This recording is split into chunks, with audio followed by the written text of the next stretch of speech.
하나님 말씀 봅니다. 구약성경 시편 37편 28절 한 절만 보겠습니다. 구약성경 37편 28절 한 절입니다. 같이 읽겠습니다. 여호와께서 정의를 사랑하시고 그의 성도를 버리지 아니하심이로다. 그들은 영원히 보호를 받으나 악인의 자손은 끊어지리로다. 아멘.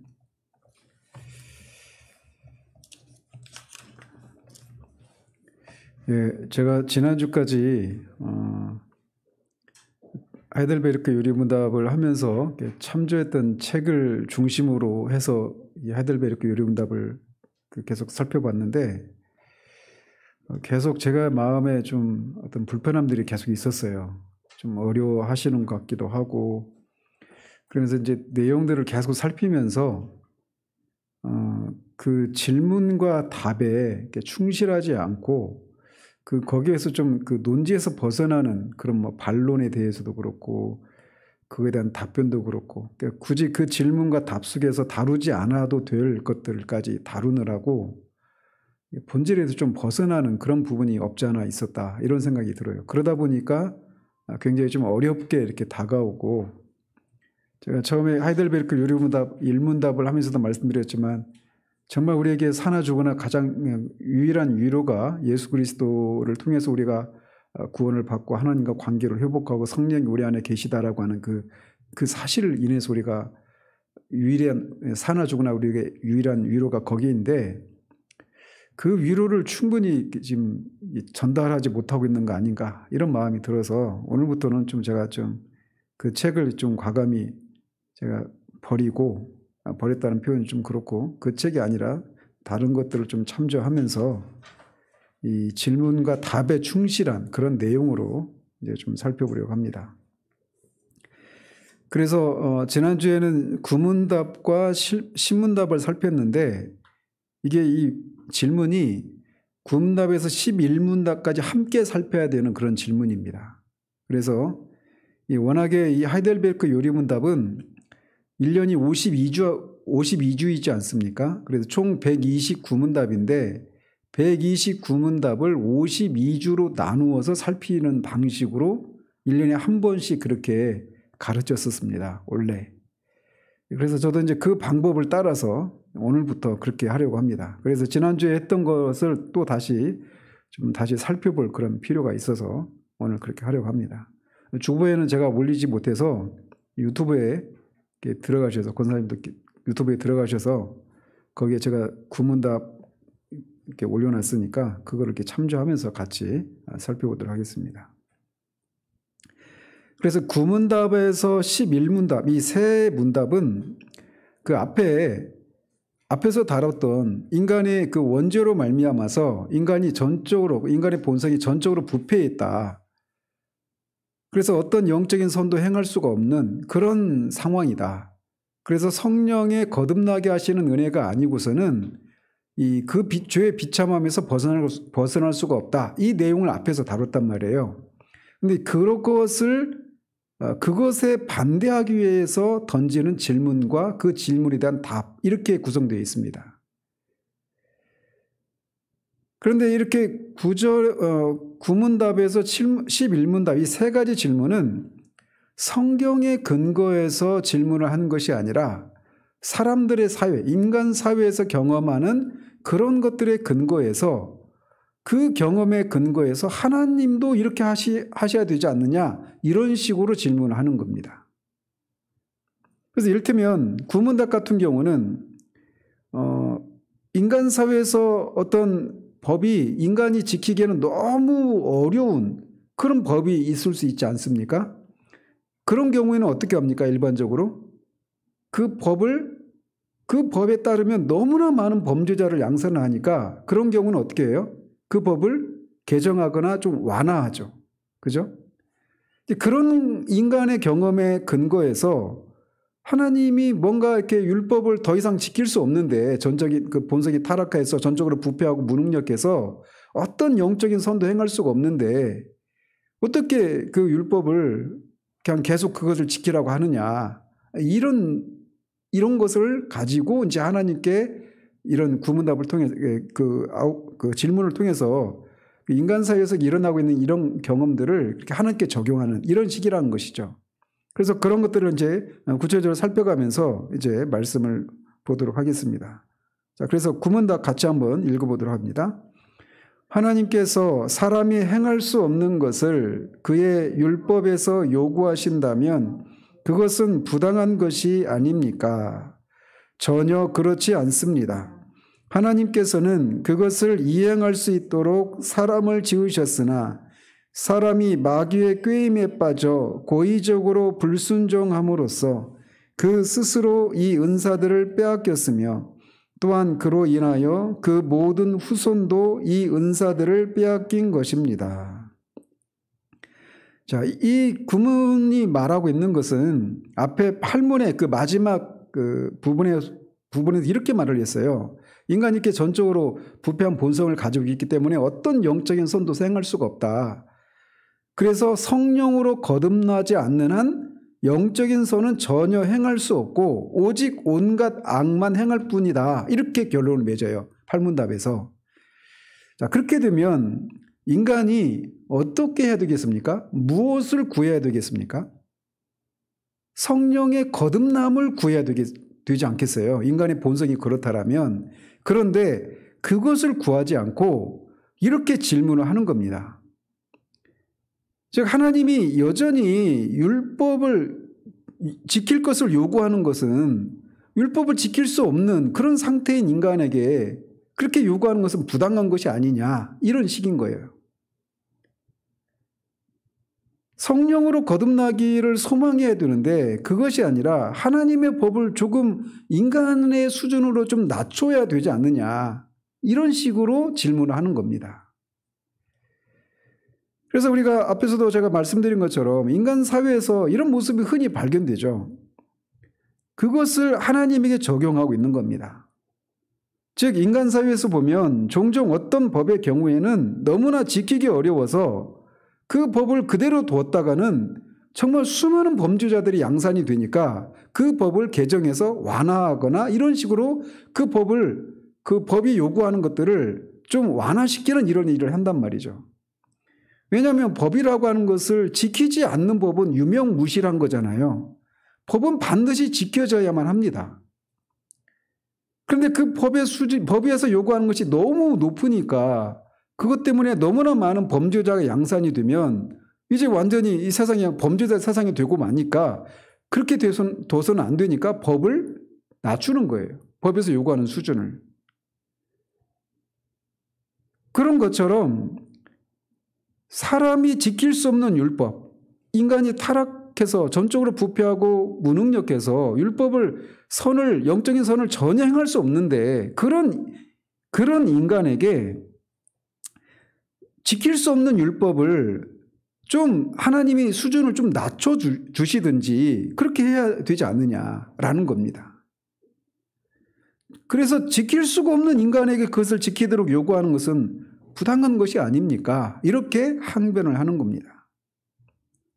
그런데 이것은 그런 질문의 뿌리에 들어가 보면 인간이 이렇게 전적으로 타락해서 율법을 지킬 수 없는 것이 마치 하나님께 책임이 있는 것처럼 그렇게 부당하게 요구하고 있는 그런 주장이라고 할 수가 있습니다. 왜냐하면 하나님께서는 만약에 하나님이 처음부터 이런 상태로 지으신 것이 아니었다라면, 율법을 지킬 수 없는 상태로 지으신 것이 아니었다라면 하나님이 그 법을 낮추시거나 인간의 수준에 맞게 이렇게 하나님이 요구하시는 것을 낮춰야 되겠죠. 그리고 그것을 지키지 못한 책임이 인간은 그렇게 만드시 하나님께 있다 이렇게 말을 할 수 있을 거예요. 그런데 우리가 이미 살펴봤듯이 하나님은 인간을 처음부터 그런 상태로 지으신 것이 아닙니다. 오히려 선한 상태로 지으셨기 때문에 인간의 타락에 대해서 하나님은 책임이 없으시다라는 겁니다. 이거를 우리는 이미 6문답, 7문답에서 살펴보았어요.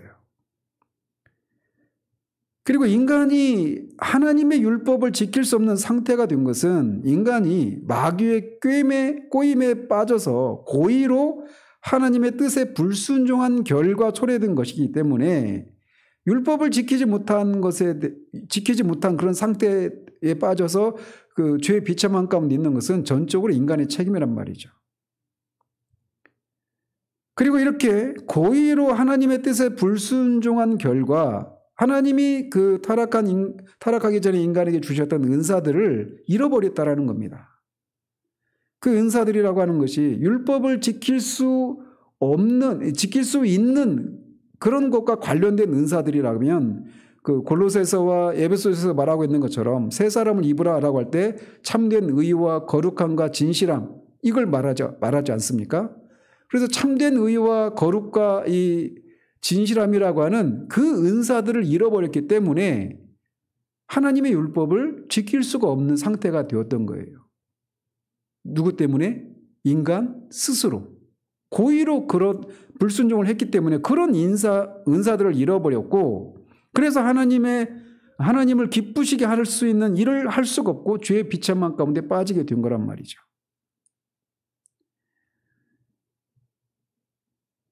그런데 이것은 아담의 죄 때문에 일어난 일인데 이 아담뿐만 아니라 모든 인류가 하나님의 이 은사들을 선물들을 잃어버렸다라는 겁니다.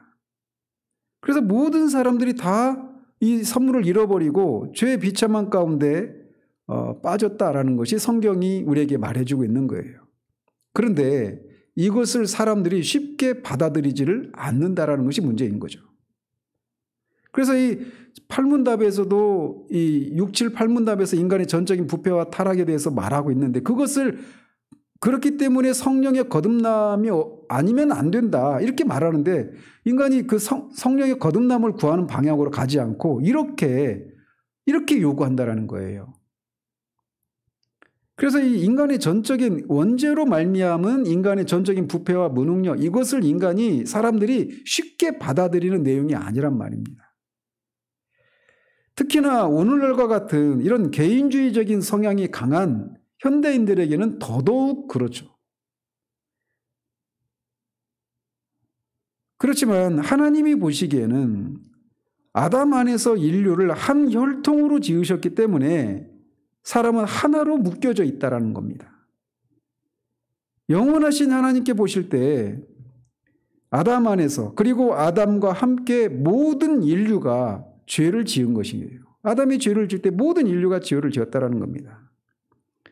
이렇게 우리 모두가 아담 안에서 그리고 아담과 함께 죄를 지었기 때문에 아담뿐만 아니라 우리 모든 인간이 비참한 현실 가운데 떨어지게 되었고 그 비참한 현실의 대표적인 것이 모든 사람이 죽는다라고 하는 사실입니다.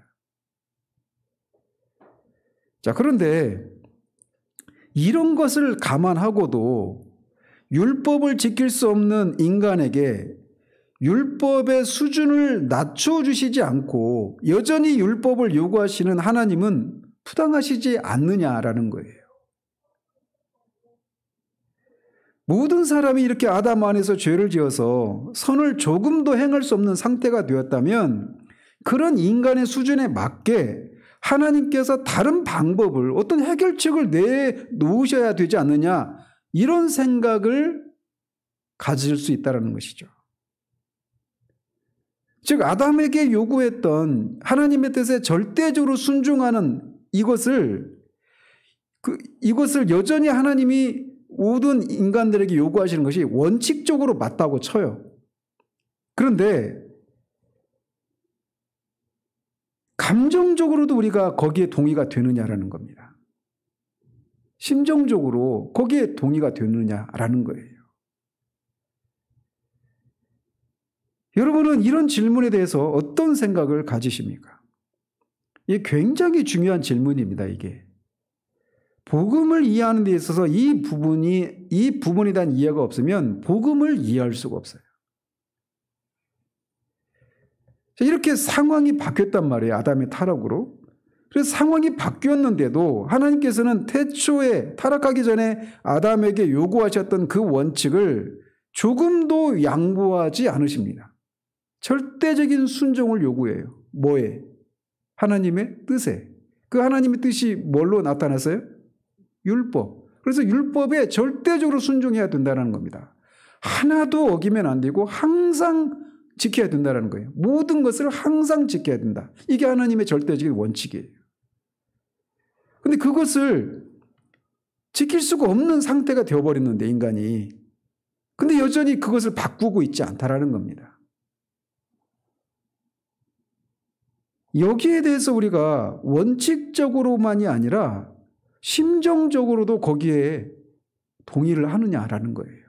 하나님은 그 타락한 인간에게도 여전히 율법을 절대적으로 순종해야 된다라고 하는 것을, 그걸 지킬 수 없는 인간에게 여전히 그 철저히 지켜야 된다라고 하는 것을 요구하는 것이 원칙적으로만이 아니라 심정적으로도 우리에게 동의가 되느냐라는 거예요.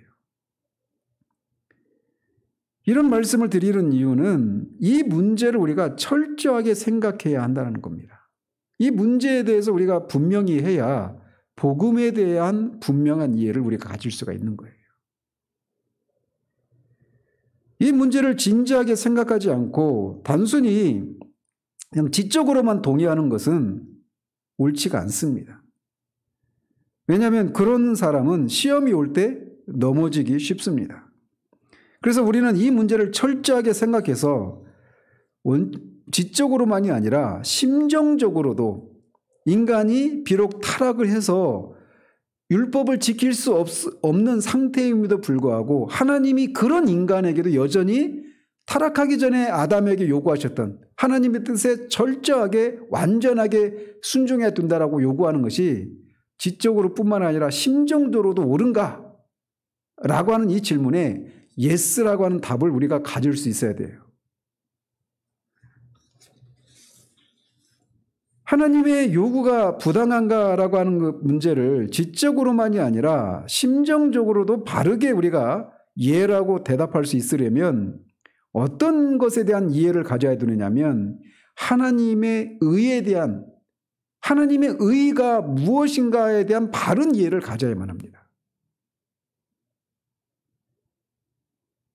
의가 무엇인가? 이게 핵심적인 문제예요. 저는 이 문제에 대해서 한국교회 안에서 많은 사람들이 이 문제에 대해서 그렇게 심각한 그런 성찰을 하지 않는 건 아닌가 이런 생각을 합니다. 공교롭게 이번 주에 이제 로마서 1장 17절을 할 건데 주일 오전 예배 때, 설교 때 거기서 더 상세히 말씀을 드리겠지만 여기서 이제 간략하게 말씀을 드리면 이렇습니다. 우리가 하나님의 의, 그러니까 우리가 그 예수 그리스도를 믿음으로 의롭다 여김을 받는다라고 할 때 그 의 있잖아요.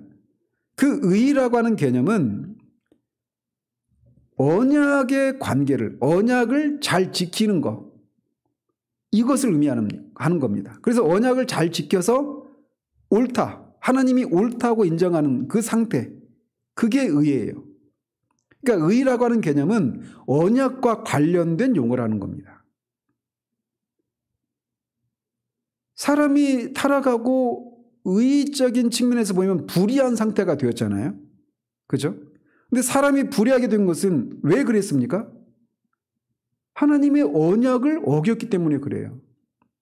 아담을 대표로 한 그 행위 언약, 그 언약을 어겼기 때문에 그 결과 불의한 존재가 된 거예요. 그렇다면 의로운 존재가 되기 위해서는 어떻게 해야 됩니까? 언약을 반드시 지켜야 되는 거예요. 그래서 이 의라고 하는 개념은 반드시 언약과 관련해서 생각되어야 하는 겁니다. 그래서 만약에 사람이 이렇게 하나님과 맺은 언약을 어겨서 이렇게 불의하게 됐단 말이에요. 그런데 하나님께서 그 언약을 깨고 더 낮은 수준의 언약을 그렇게 체결해서 하나님이 인간에게 요구하시는 수준을 낮춰버리면 이제 더 큰 문제가 발생하게 되는 겁니다. 사람이 언약을 깨뜨리고 불의하게 되었을 때 소망이 되는 것은 변치 않는 하나님께서 그 언약을 반드시 이루시는 것에 우리에게 소망이 있는 거예요. 이 세상의 법은 불완전하기 때문에 상황이 바뀌면 법도 바뀌기도 합니다. 그렇죠? 많은 사례들이 있잖아요. 그런데 하나님의 법은 가장 완전한 것이에요. 왜요? 하나님이 완전하시니까. 완전하신 하나님의 뜻을 반영하는 것이 하나님의 법이기 때문에 하나님이 완전하신 것처럼 하나님의 법 역시 완전할 수밖에 없습니다. 그런데 인간이 그 언약을 깨서 불의한 존재가 되어서 그 하나님의 법을 순종할 수 없는 상태가 되었다고 해서 하나님의 법을 인간이 지킬 수 있는 수준으로 낮춰버리면 어떤 문제가 발생할까요? 하나님이 완전한 분이 아니다라고 하는 것이 되고 마는 거예요. 그렇잖아요. 하나님이 완전하시다라면 그 하나님이 완전하신 하나님이시기 때문에 하나님의 법 역시 완전합니다. 그런데 그 완전한 수준을 낮춰서 그것을 지키도록 이렇게 요구하신다라면 그거는 이제 하나님이 완전하신 분이 아니다라고 하는 것을 말해주는 것이기 때문에 인간의 상태가 타락으로 인해서 변한 그 상태에 맞게 그 하나님이 요구하시는 법의 수준을 낮춰버리면 이제 하나님의 성품과 어긋나는 일이 발생하게 되는 거예요. 따라서 사람이 하나님과의 언약을 깨뜨려서 불의하게 되었어도 그 하나님의 법을 바꿔서는 안 되고 그 하나님의 법은 어떻게 돼야 돼요? 반드시 지켜져야만 하는 거예요. 왜? 하나님은 완전하신 분이시니까. 하나님의 뜻은 바뀔 수가 없는 겁니다. 그것이 하나님의 의예요. 그래서 하나님이 언약을 지키시는 언약을 지키는 것이 의라고 그랬잖아요. 그죠?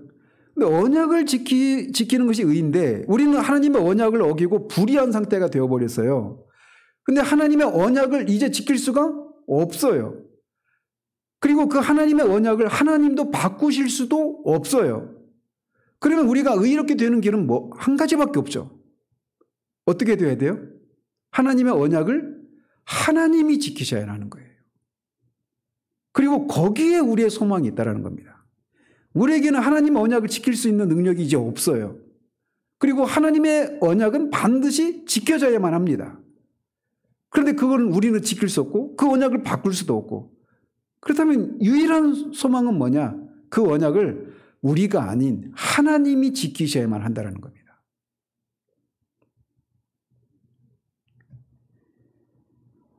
이 언약을 어떻게 그러면 지키십니까? 그게 창세기 3장 15절부터 나타나고 있는 거예요.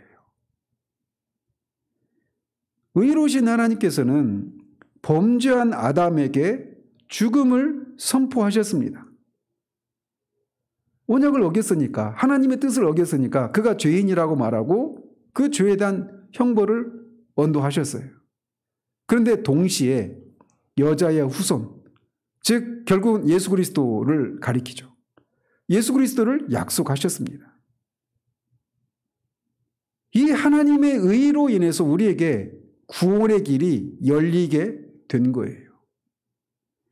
하나님께서는 이 첫 번째 아담이 이루지 못한 것을 이루시려고 이제 마지막 아담을 보내셔서 하나님의 의를 만족시키고자 하신 것입니다. 그래서 첫째 사람에게 요구하신 것을 둘째 사람인 예수님께 다 이루도록 하신 것입니다. 하나님께서는 원칙을 바꾸실 수가 없는 분이셔요. 근데 그 원칙을 원칙을 바꾸실 수 없기 때문에 그 원칙을 지키는 것이 아니면 그 원칙을 하나님의 언약을 우리가 의롭게 되는 일이 있을 수가 없어요. 왜? 우리는 그 의롭게 될 수 있는 가능성이 전혀 없으니까. 근데 그 언약을 그래서 낮추거나 변경하는 것이 아니라 그 원칙을 그대로 고수하시면서 그것을 다른 방식으로 지키는 길을 여셨던 거예요. 그게 바로 둘째 아담으로 오신 예수 그리스도를 통해서 그것을 지키셨다는 겁니다. 그것 때문에 하나님은 이렇게 원칙을 바꾸실 수 없는 그런 분이시기 때문에 그리스도를 보내신 거예요. 하나님께서는 의로운 분이시고 언약을 지키시는 그런 의로운 분이시기 때문에 그의 아들을 보내는 사랑을 보이신 겁니다. 그러니까 우리는 의하면 의와 사랑이 서로 모순되고 서로 막 대치되는 것처럼 생각하잖아요. 근데 사랑은 어디에서 나오느냐? 의에서 나오는 거예요. 하나님이 의로운 분이시기 때문에 하나님의 원칙, 하나님의 언약을 바꾸실 수가 없어요. 그런데 우리를 구원하기 위해 그 원칙을 바꾸실 수 없는 분이 우리를 구원하시기 위해서 아들을 보내는 사랑을 나타내셨다는 겁니다. 그래서 의에서 사랑이 나온 거예요. 의로우신 하나님께서 언약에 충실하셨기 때문에 그리스도를 보내셔서 우리를 구원하셨다라고 하는 사실이 우리의 근원적인 문제를 풀어주고 깊은 위로를 주는 겁니다. 그래서 우리는 하나님에 의해서 하나님의 사랑을 깨닫고 심정적으로도 하나님의 요구가 정당하다고 받아들일 수 있는 거예요. 하나님의 율법을 지킬 수 없는 그런 상태가 되었는데도 그런 우리에게 여전히 타락하기 전에 아담에게 요구하셨던 그런 절대적인 순종과 의를 요구하시는 그것을 변치 않으시는 그런 하나님이 그런 분이시기 때문에 우리를 구원하시기 위해서 아들을 보내셨다는 겁니다. 그래서 이게 하나님이 우리에게 율법을 지킬 수 없는 우리에게 타락하기 전에 아담에게 요구하신 것과 같이 율법을 절대적으로 순종할 것을 요구하시는 그 요구를 변치 않는 것이 오히려 우리에게 하나님의 사랑을 발견할 수 있는 그런 것이 된다는 것입니다. 그렇기 때문에 그 율법을 행할 수 없는 우리에게 하나님이 동일하게 여전히 동일하게 요구하고 있는 것, 아담이 요구했던 것을 동일하게 요구하고 있는 것은 부당한 것이 아니라는 겁니다. 그래서 하나님의 의에 대해서 이렇게 반론하는 것보다는 하나님의 의에 나타난 사랑을 배우는 것이 우리에게 지혜가 되는 거예요. 자, 이어서 신문 같이 한번 보겠습니다. 하나님께서는 그런 불순종과 배도를 벌하지 않은 채로 그냥 두시겠습니까? 결코 그렇지 않습니다. 하나님은 우리의 원죄와 자범죄에 대해 심히 진노하시며 그리하여 그가 친히 누구든지 율법책에 기록된 대로 모든 일을 항상 행하지 아니하는 자는 저주 아래에 있는 자라고 선언하신 대로 이 땅에서 그리고 영원토록 의로운 심판으로 그들을 벌하실 것입니다. 자, 이 신문 역시 인간 사회에서 경험할 수 있는 것을 하나님께 적용해서 어떻게 하든지 인간의 전적인 타락과 그로 인한 하나님의 진노를 모면해 보고자 하는 어리석은 질문이다라고 말할 수 있어요. 여기서 질문의 의도는 이것입니다. 즉 하나님께서 형벌하지 않고 지나치시는 일이 있지 않겠는가라는 거예요. 왜냐하면 세상에서는 사실상 의로운 심판이라고 하는 것은 사실상 없기 때문에 그렇습니다. 우리나라의 그런 해방 이후에 이 70여 년의 그런 역사만 봐도 이번 대통령도 공정과 상식인가요? 그걸 외쳤지만 저는 공정과 상식에 의해서 그 정치를 하고 있는 저는 퀘스천 마크예요. 이 정부뿐만 아니라 지난 우리나라의 역사만 봐도 세상에서는 의로운 심판이라고 하는 것을 심판이 아닌 것들을 행하는 경우들이 너무나 많습니다. 우리나라뿐만 아니라 세상이 그래요. 부정부패를 일수한다고 하고 적폐청산한다고 하고 공직사회를 개혁한다고 하지만 제대로 되는 것이 없어요. 정의사회를 구현한다라고 하는 그런 미명하에 또 다른 불의를 자행하는 것이 이 세상의 모습이에요. 그리고 부모들도 마찬가지죠. 우리가 자녀를 기를 때 자녀들한테 잘못하면 혼낸다라고 말을 해놓고는 종종 그냥 그게 그냥 엄포에 그치는 경우도 많아요.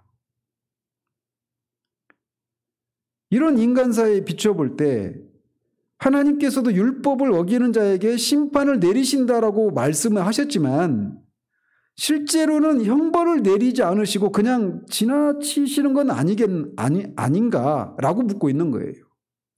인간사회에서 그런 사례들을 너무 많이 보니까 이거를 하나님께도 적용해서 하나님이 죄를 어긴 자에게 심판을 내리시겠다고는 하셨지만 그대로 또 하시겠는가 이런 질문을 하고 있는 겁니다. 그런데 이 질문에 대해서 하나님은 죄에 대해서 심히 진노하시기 때문에 지금도 심판하시고 오는 세상에서도 영원히 죄에 대해서 심판하실 것이다 라고 대답을 하고 있습니다. 또 하나님께서는 원죄에 대해서도 자범죄에 대해서도 모두 심히 진노하신다라고 답을 하고 있습니다. 원죄는 우리가 알다시피 우리가 아담 안에서 아담과 함께 지은 죄를 가리키죠. 그래서 아담만 죄를 지은 것이 아니라 우리 자신도 아담 안에서 아담과 함께 죄를 지었다라고 성경이 말하는데 바로 그 원죄에 대해서 하나님이 진노하신다라고 말하고 있어요. 따라서 이 하나님의 형벌에서 면제된 사람은 아무도 없습니다. 왜? 우리 모두가 다 아담의 후손이기 때문에. 아담 안에 있는 자들이기 때문에. 이렇게 원죄에 대해서 뿐만 아니라 자범죄에 대해서도 하나님은 진노하신다라고 말씀하십니다. 자범죄는 아담 안에서 죄를 지은 사람이 자기 스스로 짓는 죄를 가리키죠. 그래서 우문답에서도 어려서부터 하나님과 이웃을 미워하는 성향이 본성적으로 우리에게 있다라고 이렇게 고백을 했는데 그 본성적인 그런 죄를 따라서 우리가 이런저런 자범죄를 짓게 되죠. 그리고 이런 원죄와 자범죄에 대해서 하나님께서는 심히 진노하신다라고 말하고 있습니다. 근데 여기서 시제가 진노하신다라고 현재형을 사용하고 있어요. 진노하실 것이다가 아니라 지금도 진노하신다 이렇게 말씀하고 있어요. 즉 죄에 대한 하나님의 심판은 최후 심판에서 영혼 속에서만 이루어지는 것이 아니라 지금 현재 이 내생에서도 이루어지고 있다라고 말하고 있는 거예요. 현재 임하고 있는 하나님의 진노는 굉장히 다양합니다. 예를 들어서 어떤 사람은 죄를 짓고 양심에 괴로워하는 것을 통해 하나님의 진노를 현재적으로 받고 있다 이렇게 말할 수가 있습니다. 이것에 대해서 가장 제가 읽은 책 중에 가장 잘 묘사한 책이 있다라면 누구죠? 도스토옙스키의 죄와 벌이에요. 죄와 벌 거기서 그 주인공이 자기가 볼 때 쓸모없는 할머니라고 했던 사람을 죽이고 나서 그가 겪는 그 양심의 고통. 그것이 바로 현재 하나님이 그가 지은 죄에 대해서 진노하신다라고 하는 하나의 사인이 될 수 있습니다. 뿐만 아니라 하나님의 진노는 때로는 그냥 그가 짓는 죄를 그냥 내버려 두시는 것도 하나님이 그에게 그의 죄를 진노하시는 것이다. 이렇게도 말할 수가 있습니다. 로마서 1장 18절에 하나님의 진노가 불의로 진리를 막는 사람들의 모든 경건치 않음과 불의에 대해서 하늘로조차 나타나느니 이렇게 말한 다음에 하나님께서 죄 짓는 사람들이 그냥 자기 욕심대로 계속 죄를 짓도록 그냥 내버려 두셨다라고 말하고 있어요. 그러니까 하나님의 진노가 하늘로부터 조차 내려왔다 이렇게 말하고 있는데 그것이 어떻게 나타나느냐? 그냥 죄 짓는 것을 그냥 내버려 두신다라는 겁니다. 그게 현재적으로 하나님이 그의 죄에 대해 진노하시는 것이다 이렇게 말하고 있는 거예요. 죄를 짓는데 그냥 내버려 두는 것이 왜 진노를 표하는 것이냐? 그가 장차 임하게 될 그 진노를 더 쌓고 있는 그런 것이기 때문에 진노를 지금 현재적으로 내리고 있는 것이다. 이렇게 성경은 말하고 있어요. 그러니까 때로는 우리는 이 세상에서 악인들이 죄를 짓고도 아무런 일도 일어나지 않고 승승장구하고 형통하는 모습을 볼 때 그것에 대해서 하나님이 즉각적으로 어떤 심판을 내리신다라고 하는 그런 것이 나타나지 않을 때 우리가 낙심하고 그러지 않습니까? 근데 때로는 그렇게 내버려 두는 것이 그가 받을 그 진노를 쌓고 있는 그런 의미로 그냥 내버려 두시고 있어서 그런 방식으로 하나님이 그에게 진노를 내리고 있다라고 하는 그런 인식을 가질 때 그 악인들이 막 경악을 하겠죠. 그런 방식으로도 현재의 이 내생에서 하나님이 죄에 대해서 진노하십니다. 또 때로는 요한계시록에서 많이 나오고 있는 것처럼 인나팔, 대접, 심판 이를 통해서 우리가 보고 있는 것처럼 전쟁과 기근과 어떤 전염병과 이런 것들을 통해서도 이런 자연재해를 통해서도 하나님은 죄에 대해서 진노를 표하시기도 하십니다. 이런 것들이 현재 하나님이 그 원죄와 자범죄에 대해서 현재 이 내생에서 이 세상에서 이 금생에서 하나님이 죄에 대해서 진노하시는 것이다 라고 할 수 있어요. 근데 뿐만 아니라 원죄와 자범죄에 대해서 하나님의 진노는 내세에서는 영원한 형벌을 받는 것으로도 나타납니다. 그러니까 하나님이 죄를 지은 자들에 대해서 하나님이 심판하신다고 했는데 그냥 인간 세상에서 보는 것처럼 말은 그렇게 했지만 실제로는 그렇게 하지 않는 그러시는 건 아니냐 이렇게 묻는 질문에 그렇지 않다라고 답을 하고 있는 거예요. 자, 그리고 11문 같이 한번 보겠습니다. 그러나 하나님은 자비로우신 분이 아니십니까? 물론 하나님은 자비로우신 분이지만 그는 또한 공의로우신 분입니다. 그러므로 하나님의 지극히 높으신 위엄을 거슬러 범하는 죄를 극형으로 즉 몸과 영혼을 영원히 벌하는 것으로 다스릴 것을 그의 공의가 요구하는 것입니다. 자, 이 질문은 앞에서 하나님의 의에 대해서 이제 대답을 하니까 이번에는 하나님의 사랑의 호소에서 인간이 그런 율법을 지키지 못하는 것에 대해서 하나님이 심판을 내리시지 않겠는가 이렇게 질문을 하고 있는 거예요. 어떻게 하든지 하나님의 진노에서 벗어나려고 하는 이런 생각에서 이런 질문을 하는 것이죠.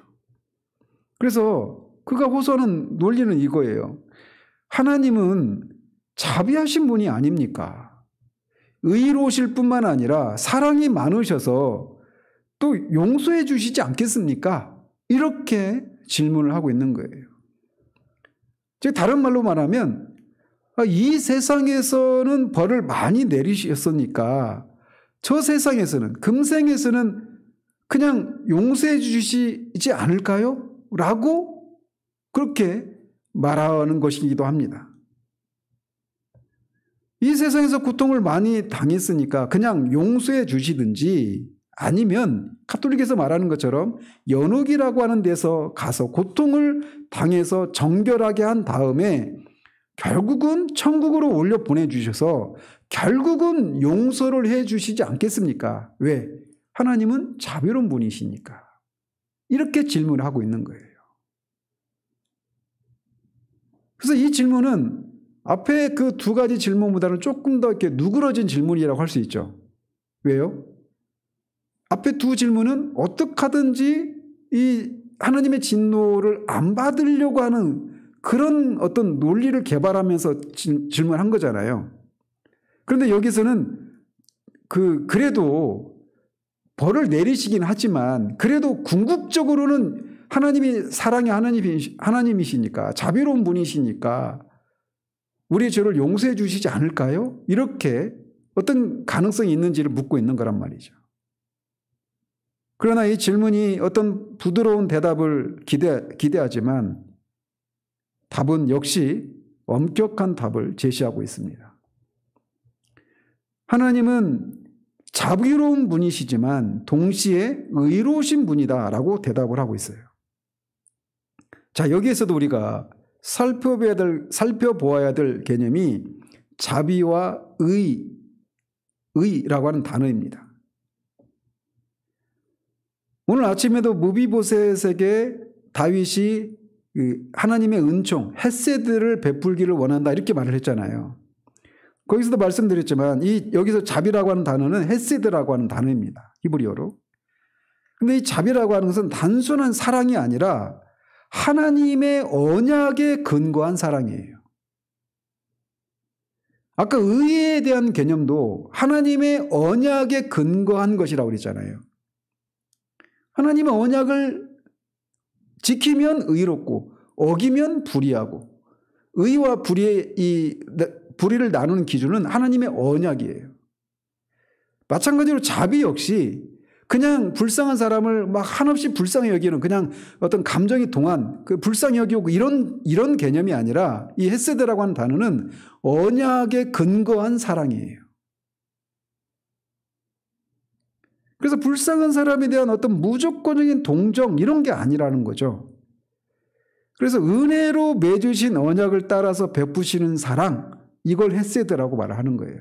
우리말 성경에는 자비, 은총, 은혜, 인애, 인자 이런 식으로 다양하게 이렇게 번역을 하죠. 하나님께서 자비를 베푸시는 것이 어떤 모습으로 나타나느냐면, 다시 한번 질문 드립니다. 자비라고 하는 게 헤세드라고 하는 단어인데 이 헤세드는 뭐와 관련되어 있다고요? 언약입니다. 언약을 지키는 과정 가운데서 나타나는 사랑, 이게 헤세드예요. 이게 자비라고요. 이게 어떤 하나님이 하나님의 백성들을 용서해 주실 때 이게 나타나요. 그게 잘 나타난 그런 어떤 사건이 있다라면 출애굽할 때 금송아지 사건입니다. 이스라엘 백성들이 모세가 산에 올라가 있을 동안에 그새를 못 참고 금송아지 우상을 만들잖아요. 그리고 하나님이 그것에 대해서 분노하셔서 그들을 다 쓸어버리시고 모세를 통해서 새로운 민족을 만드시겠다라고 그렇게 말씀하십니다. 그럴 때 모세가 하나님 앞에 중보하죠. 근데 그 중보의 기준이 뭐냐면, 뭐에 근거해서 중보를 하냐면 언약에 근거해서 중보를 하는 거예요. 그렇게 중보할 때 하나님은 그들을 구원하실 뜻을 보이시면서 여호와로라 여호와로라 자비롭고 은혜롭고 노하기를 더디하고 인자와 진실이 많은 하나님이로다 라고 말씀하시면서 당신님의 이름이 여호와라고 그렇게 선포하고 계십니다. 여호와는 언약을 지키시는 하나님이셔요. 그러면서 그렇게 여호와라고 자신을 이렇게 선언하시면서 인자와 진실이 있으신 분 이렇게 말씀하십니다. 인자와 진실이 있으신 분이라고 하는 것은 중언법입니다. 즉 참된 인자가 있는 분이다 이런 말이에요. 참된 인자이냐 아니면 거짓된 인자이냐, 다른 말로 참된 자비냐 거짓된 자비냐의 기준은 무엇이냐면 언약이에요. 즉 하나님은 자신을 언약의 하나님이신 여호와로 선포하시면서 그 문맥 속에서 나는 참된 인자가 있는 하나님이다 이렇게 선포하고 계시는 거예요. 모세가 죄를 범한 그 백성들을 위해서 기도할 때 하나님 앞에 기도했던 게 무엇이냐면, 아브라함과 언약하신 이 백성을 하나님의 말씀대로 이 광야에서 다 멸하시면 애굽 사람들이 열방이 하나님을 어떻게 생각하겠습니까? 라고 하는 논리였습니다. 즉 이 중보기도를 할 때 하나님의 언약에 호소를 하고 있는 거예요. 그러자 여호와께서 이렇게 당신 자신을 참된 인자가 있으신 분으로 선언하시면서 그들의 죄를 용서해 주시는 거예요. 그러니까 그들의 죄를 용서해 주시는데 그 용서해 주시는 그 과정, 거기서 나타나는 사랑이 참된 인자예요. 자비예요. 그런데 그게 뭐에 근거해서 자비를 베푼다고요? 언약에 근거해서 자비를 베푸는 거예요. 그래서 그들의 죄를 용서해 주시는 겁니다. 이처럼 여호와의 자비는 언약과 관련된 거예요. 앞에서도 말씀드린 것처럼 하나님의 의 역시 언약과 관련된 말입니다. 그래서 하나님께서는 언약을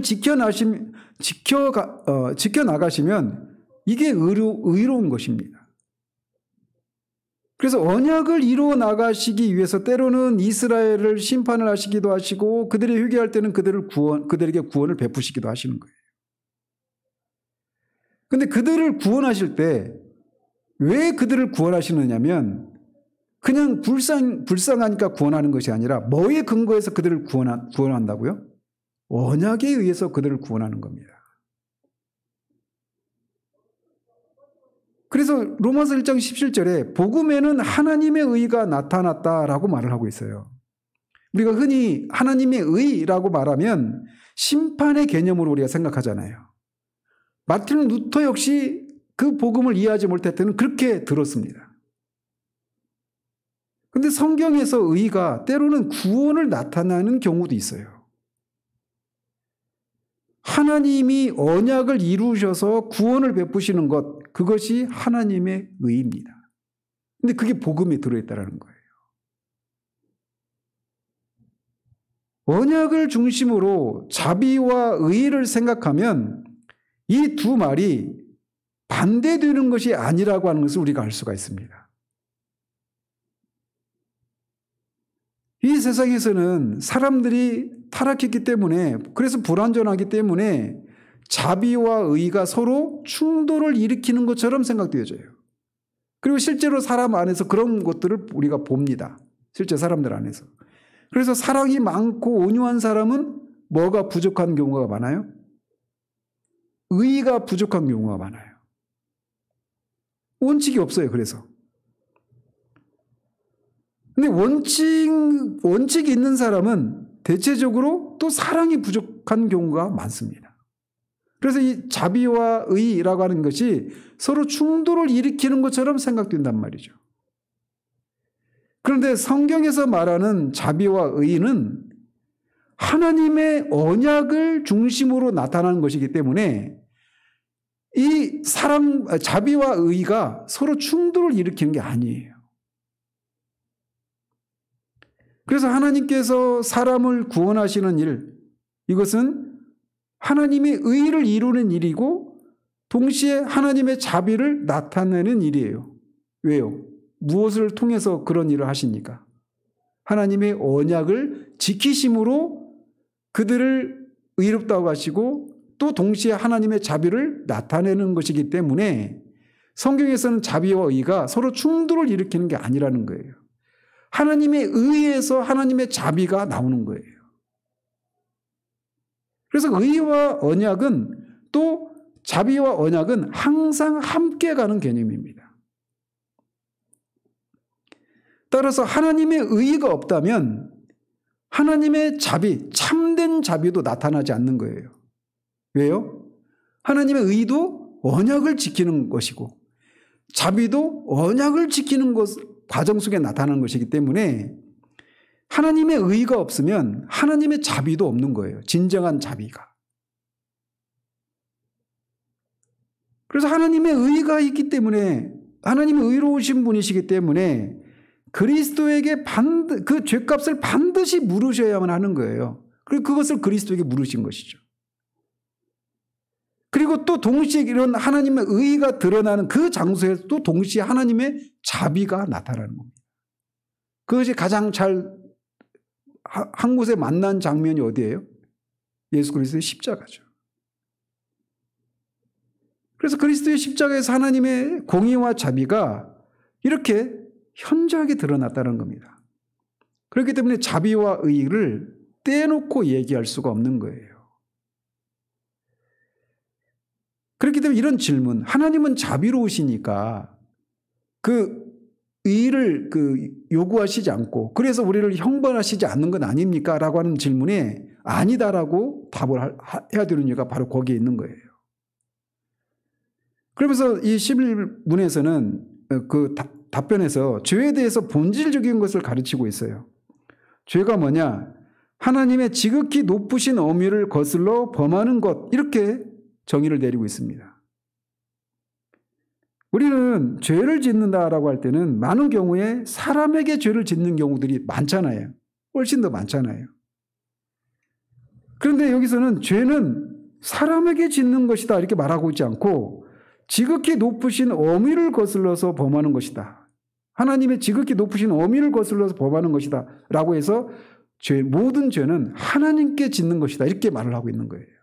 그거를 가장 잘 보여주고 있는 것이 있다면 시편 51편이죠. 다윗이 회개할 때 분명히 우리아와 밧세바에게 죄를 범했는데도 내가 하나님께만 죄를 범했다. 주께만 범죄했다. 주의 목전에 악을 행했다. 이렇게 고백을 하고 있는 것. 이것이 바로 그 죄의 본질이 무엇인가를 보여주고 있는 거예요. 사람에게 죄를 짓는 것은 그 사람에게 죄를 짓지 말라고 말씀하신 하나님의 법을 어기는 것이기 때문에 사람에게 죄를 짓는 죄든 하나님을 향해 짓는 죄든 본질적으로 죄는 하나님을 향해서 짓는 죄다라는 겁니다.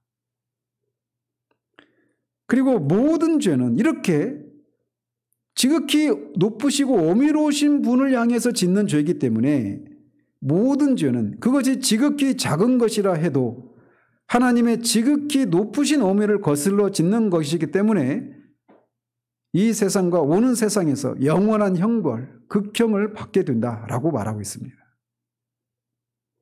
죄가 바로 이렇게 무서운 거란 말이죠. 그런데 바로 이게 모든 인간의 상태라는 거예요. 이렇게 해서 11문답까지 해서 이 하이델베르크 요리문답 1부가 끝납니다. 하이델베르크 요리문답은 3부로 나눠진다고 그랬어요. 1문답에 대한 답을 이제 풀어가는 과정이라고 그랬잖아요. 그래서 사나 죽거나 우리에게 유일한 위로가 무엇입니까? 라고 하는 이 질문과 답에 그 위로를 우리가 우리의 것으로 알기 위해서는 뭐가 필요하다고 그랬어요? 죄의 비참함에 대해서 알아야 된다. 그게 1부에서 다루는 거예요. 죄의 비참함에 대해서 알면 그 다음에 다루는 게 뭡니까? 구원에 대해서 다루는 거예요. 그리고 구원에 대해서 2부에서 구원에 대해서 다루고 3부에서는 구원받은 자들이 어떻게 하나님께 감사한 삶을 살 것인가 이런 내용으로 구성되어 있어요. 하이델베르크 요리문답이. 그래서 1부에서는 우리의 죄의 비참함에 대해서 이렇게 다루고 있는데 이 마지막 문장이 굉장히 무서운 말이죠. 죄는 하나님의 지극히 높으신 어미를 거슬러 범하는 것이기 때문에 하나님의 공의는 이 죄에 대해서 극형, 곧 몸과 영혼에 영원한 형벌을 내릴 것을 요구한다. 그게 지극히 작은 죄라고 하더라도 영벌에 해당된다는 겁니다. 모든 죄가 그렇다라는 거예요. 그런데 이것이 무서우면서도 동시에 우리에게 소망이 되는 것이다라는 겁니다. 왜냐하면 우리의 죄로 인해서 우리는 영원한 형벌을 받을 것인데 그래서 우리가 지은 크고 작은 죄, 우리가 기억조차 못하는 그런 작은 죄까지도 그리스도께서 십자가에서 다 담당하시고 하나님의 의를 만족시켰기 때문에 우리에게 이것이 소망이 된다는 거예요. 그래서 1문답에서 사나 죽거나 우리의 유일한 위로가 무엇입니까? 이렇게 시작을 했는데 그 이어지는 내용에서 죄에 대해서 가르치고 죄를 깊이 있게 그렇게 가르치고 있는 거예요. 그만큼 이제 구원에 대해서도 깊이 있게 가르치게 될 거예요. 이것이 우리에게 유일한 위로가 됩니다. 하나님의 의에 대해서 이처럼 철저하게 가르치는 것이 우리에게 유일한 위로를 가져다 주는 거예요. 왜? 그만큼 그리스도의 십자가를 통해서 이루어진 그 구원이 얼마나 철저한 구원인가라고 하는 것을 알 수 있기 때문에 그렇습니다. 그래서 의를 느슨하게 가르치면 구원도 느슨할 수밖에 없습니다. 따라서 위로도 유일한 것이다라고 말할 수가 없는 거예요. 그러나 하나님의 의를 바르고 깊게 가르치면 거기에서 우리는 그리스도를 통한 구원도 바르고 깊게 깨달을 수 있고 그만큼 우리는 큰 위로를, 유일한 위로를 얻을 수가 있게 되는 것입니다. 제가 이번 주에도 이제 그 로마서 1장 17절 하면서도 말씀드리겠지만 정말 이 복음이라고 하는 게 이런 그러니까 태어나면서부터 원죄를 가지고 태어나고 그 죄책과 죄의 오염 상태로 태어나서 본성이 부패해서 전적으로 하나님의 율법을 하나도 이루어드릴 수 없는 그런 가능성이 1도 없는, 그런데 그 하나님의 요구는 절대로 바뀌지 않는, 그래서 하나님의 법을 우리가 어긴 채로 태어나기 때문에 영원한 형벌을 받을 수밖에 없는 그런 상태로 태어난단 말이에요. 하나님의 요구를 하나님은 또 하나님의 성품 때문에 바꿀 수가 없습니다. 그런데 바로 그런 우리를 위해서 하나님이 그 의를 이루시는 일, 하나님의 의를 스스로 이루심으로 우리를 구원하시는 길을 열어놓으셨다는 거예요. 그게 복음이에요.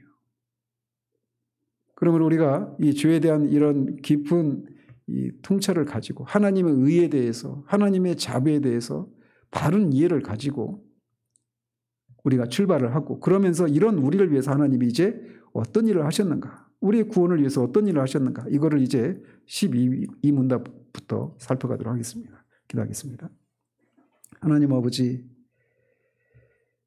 우리가 태어나면서부터 전적인 부패와 전적인 무능력의 상태로 태어나서 하나님이 그 뜻을 하나도 이루어드릴 수 없는 그런 상태로 태어난 사람임을 우리가 고백합니다. 그런데 또한 그렇게 그것을 지킬 수 있는 능력이 없는데도 불구하고 하나님은 우리에게 율법에 절대적으로 순종할 것을 우리에게 요구하시고 그 요구를 바꾸실 수가 없으십니다. 그런 우리에게 하나님이 스스로 그 요구를 이루심으로 하나님의 의를 스스로 만족시키시고 우리를 구원해 주셨다라고 하는 그 사실이 우리에게 정말 큰 감격과 감사로 다가오는 그런 일들이 있기를 소원합니다. 죄에 대한 바른 깨달음을 우리에게 허락해 주시고 의에 대한 바른 깨달음을 허락해 주셔서 구원에 대한 바른 깨달음을 인해서 그런 감사와 감격이 우리 가운데 새롭게 될 수 있도록 도우시기를 원합니다. 예수 그리스도 이름으로 기도합니다. 아멘.